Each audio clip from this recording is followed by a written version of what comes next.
Doctor Salman ایک middle class گھرانے سے تعلق رکھتے تھے۔ بچپن میں انہوں نے کچھ خواب دیکھنا شروع کیے۔ ان خوابوں کی تعبیر کے لیے دن رات قربان کیے۔ اپنی محنت کے بل بوتے پر میڈیکل میں داخلہ لیا اور MBBS کرنے کے بعد دل کی سرجری میں اسپیشلسٹ بننے کے لیے PIC لاہور کا انتخاب کیا۔ اسی دوران ان کو لگا کہ انہیں اپنی تعلیمی استعداد کو بڑھانے کے لیے باہر کے ممالک سے بھی کوئی ڈگری حاصل کرنی چاہیے تاکہ وہاں سے سیکھا گیا علم اپنے ملک میں بہتر سے بہتر خدمت سر انجام دے سکے۔ مڈل کلاس سے تعلق ہونے اور پھر گھر کے اخراجات میں والد کے ساتھ دینے کے ساتھ ساتھ باہر کے ممالک کے امتحانات کے لیے بھاری خرچ برداشت کرنے کے لیے اس نے اضافی نوکری سٹارٹ کر دی۔ اس دوران انہوں نے پڑھائی جاری رکھی اور رائل کالج کے سرجری کے امتحان بھی پاس کر لیے۔ انہی خوابوں کے ساتھ زندگی رواں دواں تھی کہ اچانک انہیں بخار ہوا، پیٹ میں درد کی شکایت ہوئی۔ بنیادی ٹیسٹ کروانے پہ پتہ چلا کہ ٹائیفائڈ تھا، جس کی وجہ سے پیٹ میں جو انتڑی تھی وہ پھٹ چکی تھی۔ اس کمپلین کے ساتھ سرفسز ہسپتال لے جایا گیا، وہی ہسپتال جہاں پر نواز شریف کے لیے پروٹوکول کے ساتھ علاج معالجہ بھی کیا جاتا تھا اور پھر ملک سے باہر جانے کی راہ بھی ہموار ہوئی۔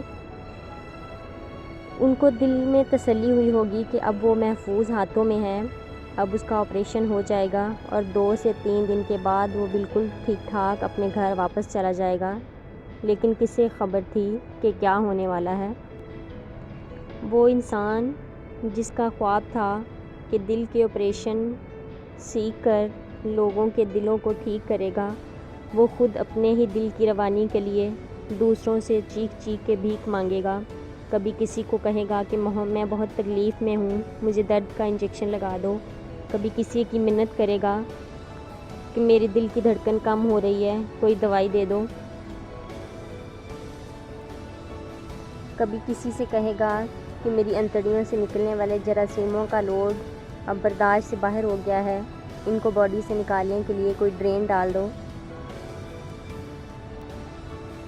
اسے کیا خبر تھی کہ مڈل کلاس کے ڈاکٹر ہونے پر بھی اس کے لیے کوئی بھاگ دوڑ نہیں کی جائے گی، اسے بھی لٹکایا جائے گا، اسے بھی سسٹم کے حوالے کیا جائے گا۔